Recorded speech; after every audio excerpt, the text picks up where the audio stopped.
Baik, Bismillah. Assalamualaikum warahmatullahi wabarakatuh. Di sini akan saya paparkan hasil observasi saya di warung pecel ya untuk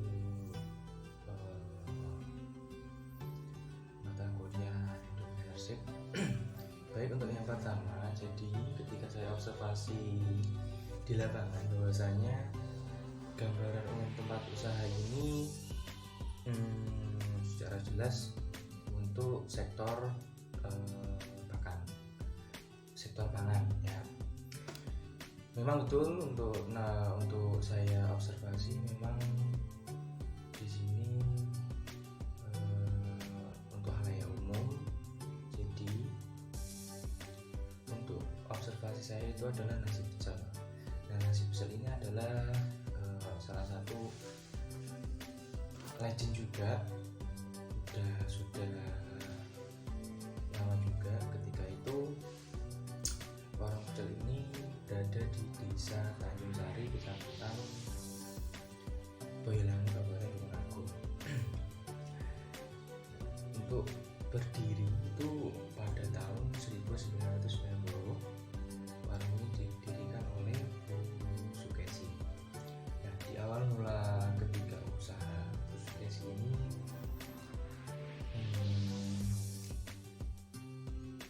dibantu oleh suami dan juga anak-anaknya. Beliau itu berjualan nasi pecel tepatnya di depan rumahnya. Namun seiring berjalannya waktu, beliau dapat membangun warung yang digunakan hingga sekarang. Di awal berdiri pada tahun 2019, beliau sakit dan akhirnya meninggal pada tahun 2012. Nah, untuk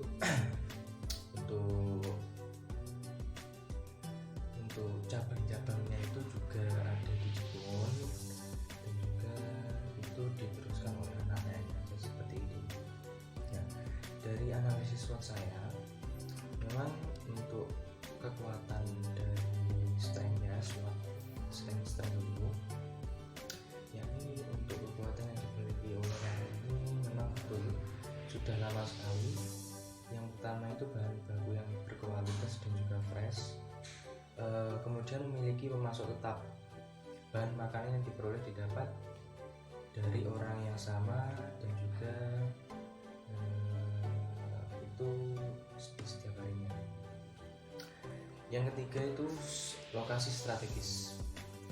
Lokasi usaha ini berada di pinggir jalan dekat perempatan Gragana, sehingga sangat mudah untuk dijumpai. Dan yang dari segi harganya itu harga yang terjangkau, dikarenakan dari satu porsi itu sekitaran Rp5.000. Nah, untuk weakness, kelemahan dari jualan ini adalah yang pertama kurangnya kegiatan promosi. Memang betul warung makan ini tidak mempunyai sosial media, dikarenakan sektor pangan ini adalah memang betul lama, legend sekali. Untuk lokasi penjualan itu masih dalam lingkup rumah.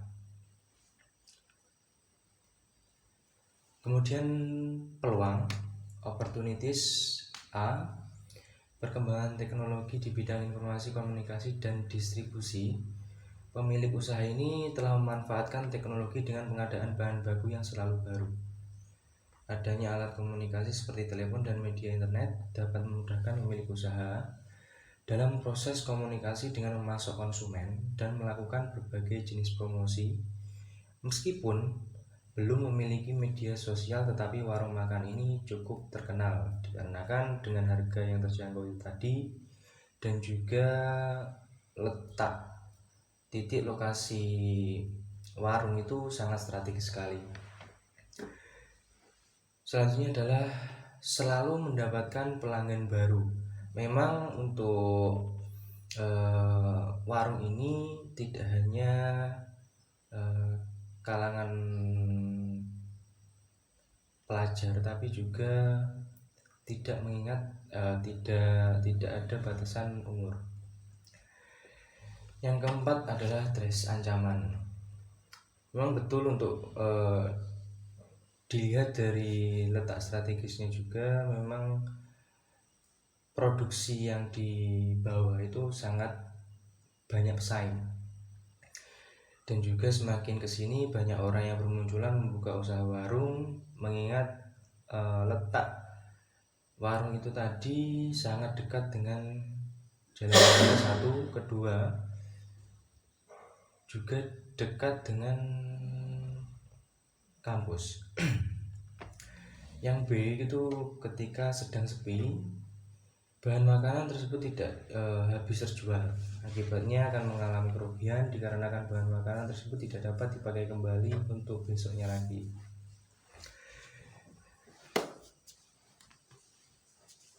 Selanjutnya adalah cara menghadapi kelemahan dan tantangan usaha ini. Yang pertama adalah tetap berkomitmen memberikan yang terbaik kepada konsumen dengan meningkatkan pelayanan serta melakukan evaluasi, sehingga tingkat kepercayaan konsumen itu semakin tinggi dan memanfaatkan pasar lokal. Yang kedua, merancang strategi, upgrade sistem promosi seperti memanfaatkan media online agar semakin banyak orang yang tahu dan datang untuk membeli. D, cara memaksimalkan peluang ini. Memang untuk kondisi yang saat ini, yakni kondisi pandemi, itu peluang sangat kecil. Untuk memanfaatkan hubungan baik dengan relasi bisnis dan segala hal, termasuk berbagi informasi terkait kebijakan terbaru dari pihak pemerintah. Yang ketiga, mengupayakan peluang pengembangan usaha baik yang masih di dalam bidang jual maupun bidang lainnya. Yang keempat, memberikan pelayanan terbaik supaya pelanggan tersebut merasa senang dan dapat kembali lagi. Selanjutnya adalah tahapan-tahapan planning. Yang pertama, creation ide atau yang dilakukan oleh pihak pengelola, yaitu pertama terus berkomitmen dalam meningkatkan kualitas dari segi pelayanan terhadap pihak konsumen agar nantinya pihak konsumen bisa terus percaya kepada pelanggan, sehingga pelanggan bisa berdatangan untuk menggunakan jasa tersebut. Yang kedua, niche atau target pasar yang dilakukan oleh pihak pengelola usaha, yaitu tetap mempertahankan cita rasa untuk menarik perhatian pelanggan sehingga pelanggan tidak merasa kecewa dengan rasanya. Yang ketiga, leverage yang dilakukan oleh pihak pengelola usaha, yaitu menambah karyawan untuk memudahkan dalam proses pelayanan pembeli dan dalam mengolah bahan makanan. Yang keempat, delegation.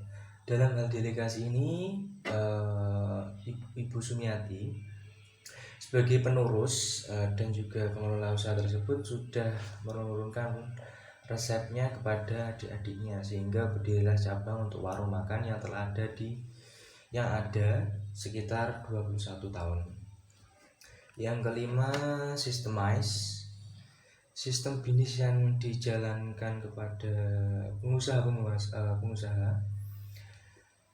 menggunakan sistem jual beli makanan, yaitu dari segi marketing pemasaran, dan juga usaha ini menggunakan sistem offline yang dijalankan oleh 3 karyawan termasuk pengelola. Yang keenam adalah kultur. Budaya yang diterapkan dalam usaha makanan ini adalah tetap mempertahankan cita rasa dari waktu ke waktu untuk menarik minat pembeli. Dalam market kultur reputasi usaha ini juga mensukseskan sekaligus tujuan utama agar berfokus pada jangka panjang. Yang ketujuh, entrepreneur. Warung makan tersebut berupaya untuk terus meningkatkan kualitas pelayanan dan kepuasan para konsumen dengan cara terus berkomitmen dalam menjalankan protokol kesehatan.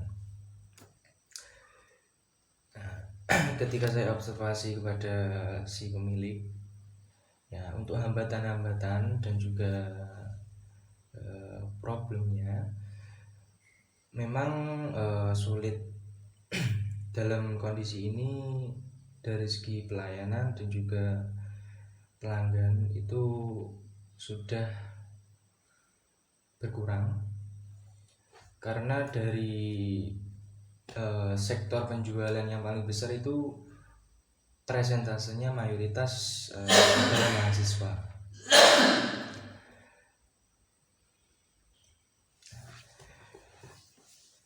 Kesimpulan dari observasi saya, memang pada kesempatan ini saya mencoba menganalisis suatu usaha yang memang itu legend sekali, berdiri sekitar tahun 1990-an. Dan untuk merintis sebuah usaha ini tentunya tidak mudah, karena banyak sekali tantangan yang harus dilewati dan juga banyak resiko suatu usaha yang harus dipikirkan. Belum juga persaingan antara pedagang yang lain dan harus mempunyai modal yang cukup untuk membuka usaha ini. Oleh karena itu, dalam merintis usaha perlu banyak hal yang harus dipikirkan matang-matang. Dan juga ada planning dan juga upgrade sistem di dalam internalnya. Usaha warung makan ini dijalankan oleh Ibu Sumiati sebagai penerus dari ibunya yang rumahnya juga berada satu tempat dengan warung makan itu. Kebetulan tempat itu berada di dekat jalan raya sehingga sangat strategis. Dan dalam berusaha,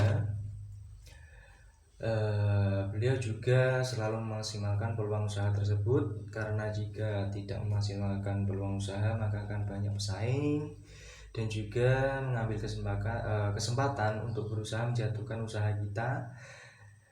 Lalu beliau harus memikirkan suatu banyak plan ya, ide-ide untuk berusaha, target pemasaran, karyawan, dan lain sebagainya. Oke, cukup itu apa yang saya sampaikan. Kurang lebihnya saya mohon maaf. Wassalamualaikum warahmatullahi wabarakatuh.